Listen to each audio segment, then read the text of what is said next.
some philosophical thoughts.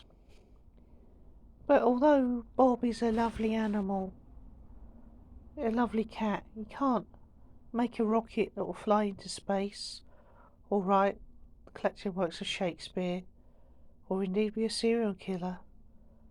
We are like gods in our apprehension of the world, Shakespeare.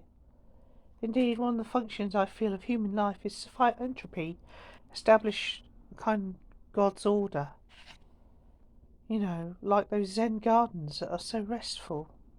What's his name? Yukika Awai, with his Japanese sand patterns.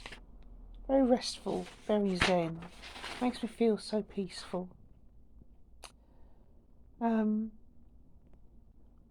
But you know, but then how did human consciousness arise? You know, how we know that it happened, but we don't know how it happened. And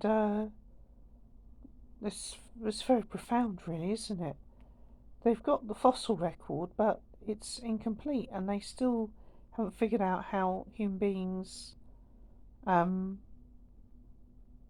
derived from it. You know, there's Lucian and there's Neanderthals, and they're discovering new branches of human family all the time that died out, lived and died out. You know, but they can't quite piece together the fossil record and see this is a direct line of evolution from monkeys and apes and things that created Homo sap. You know, and of course this is in conflict with religious ideas.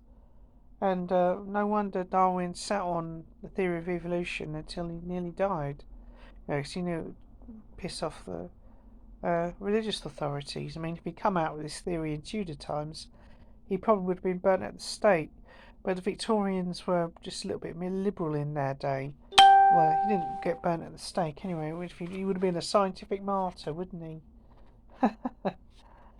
But I mean, it's sort of like there's the Lucy the Fossil and A.R. Leavis, or is it A.R. Leavesden? I can't remember. But they still can't work it all out, you know. And even today, they still can't work it out. And how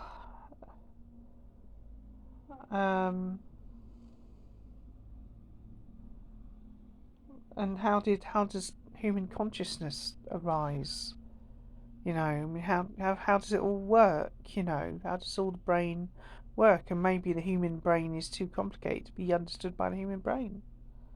Quite possibly. I mean, this sort of touches on psychology and archaeology and evolutionary biology, stuff like that.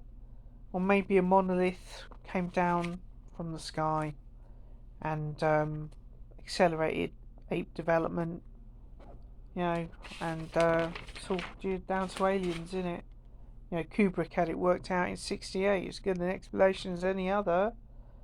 You know, I mean, it's such a mystery that we're the only planet that's got life and life so abundantly, and indeed intelligent life, although that is sort of debatable when you see some people. Well, come on, it's just a great mystery, really, to me. And what such a strange world we live in, really, you know, to have life and life so abundantly, all the cats and dogs and elephants and lions and tigers and snakes and all the other animals. And it's such a strange world that we live in, and it's an unfathomable mystery of existence, really.